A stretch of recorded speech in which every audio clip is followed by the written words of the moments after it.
శ్రీ విష్ణు రూపాయ నమః శివాయ. నేటి ఆధునిక ప్రపంచంలో అందరం ఒకే పరుగు పందెంలో ఉన్నాం. అది డబ్బు వెనుక పరుగు. డబ్బు ఉంటే లోకం గౌరవిస్తుంది, సౌకర్యాలు వస్తాయి, అన్నీ కొనుక్కోవచ్చు అని మన నమ్మకం. డబ్బుతో మంచం కొనగలం కానీ నిద్రను కొనలేము, పుస్తకాన్ని కొనగలం కానీ జ్ఞానాన్ని కొనలేము.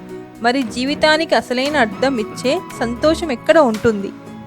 అది మన జేబుల్లో ఉండే నోట్లల్లో ఉందా, లేక మన మనసుల్లో ఉండే తృప్తిలో ఉందా? ఈ ప్రశ్నలకు సమాధానం ఈ వీడియోలో తెలుసుకుందాం. ఇది అభినవ్ ఆదిత్యల 100 వరాహాల వ్యూహం కథ. ఒకానొక్క పట్టణంలో అభినవ్ ఆదిత్య అనే ఇద్దరు వ్యక్తులు ఉండేవారు. అభినవ్ చాలా పెద్ద వ్యాపారవేత్త. మేడలు, బంగారు ఆభరణాలు, కార్లు దేనికి కొదవలేదు. కానీ అభినవ్కు ఎప్పుడు ఏదో తెలియని ఆందోళన. ఇంకా సంపాదించాలి, నాకంటే ఎవరూ పై స్థాయిలో ఉండకూడదు అనే ఆలోచనలో రాత్రిళ్ళు నిద్ర కూడా పోయేవాడు కాదు. ఆదిత్య ఒక సామాన్య మధ్యతరగతి మనిషి. ఒక చిన్న దుకాణం నడుపుకుంటూ గడిపేవాడు. సంపాదన తక్కువే అయినా సాయంత్రం అవగానే పని ముగించుకొని ఇంటికి వెళ్ళి భార్య పిల్లలతో కలిసి సరదాగా గడిపేవాడు. ఆదిత్య ముఖంలో కనిపించే ఆ ప్రశాంతత అభినవ్కు ఆశ్చర్యాన్ని కలిగించేది. ఒకరోజు అభినవ్ తన గురువు దగ్గరకు వెళ్ళి, గురువుగారు, నా దగ్గర అన్నీ ఉన్నా నేను సంతోషంగా లేను.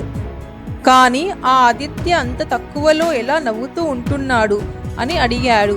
అప్పుడు గురువు నవ్వి, అభినవ్, ఆదిత్య ఇంకా 100 వరాహాల వ్యూహంలో చిక్కుకోలేదు, అందుకే వాడు సంతోషంగా ఉన్నాడు అని అన్నారు గురువుగారు. 100 వరాహాల వ్యూహం నిరూపించడానికి గురువు ఒక సంచిలో 99 బంగారు బిళ్ళలు వేసి అర్ధరాత్రి ఆదిత్య ఇంటి ముఖద్వారం వద్ద ఉంచమని చెప్పారు.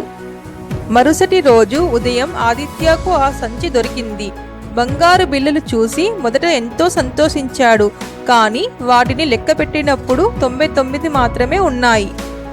అయ్యో, ఒకటి తక్కువయింది. ఒకవేళ 100 ఉంటే ఎంత బాగుండేది. ఎలాగైనా కష్టపడి ఆ ఒక్క బిళ్ళని సంపాదించి దీనిని 100 చేయాలి అని ఆదిత్య నిర్ణయించుకున్నాడు. ఆ రోజు నుంచి ఆదిత్య మారిపోయాడు. ఆ ఒక్క బిళ్ళ కోసం అదనపు గంటలు పని చేయడం మొదలుపెట్టాడు. ఆకలి, నిద్ర పక్కన పెట్టేశాడు. ఇంటికి వెళ్ళిన పిల్లలతో మాట్లాడకుండా ఆ 99 బంగారు బిళ్ళలు ఎవరైనా దొంగలిస్తారేమో అని అనుమానంతో బతకడం ప్రారంభించాడు. ఆదిత్య ముఖంలోని ఆ పాత చిరునవ్వు మాయమైపోయింది. ఇది గమనించిన అభినవ్కు అసలు విషయం అర్థమైంది. మనం లేని దాని కోసం పరిగెత్తుతూ మన దగ్గర ఉన్న 99% సంతోషాన్ని దూరం చేసుకుంటున్నాము. దీనినే 100 వరాహాల వ్యూహం అంటారు. ఆశ ఉండటం తప్పు కాదు, కానీ ఆ ఆశ అత్యాశగా మారి మన ప్రస్తుత ఆనందాన్ని బలి తీసుకోకూడదు.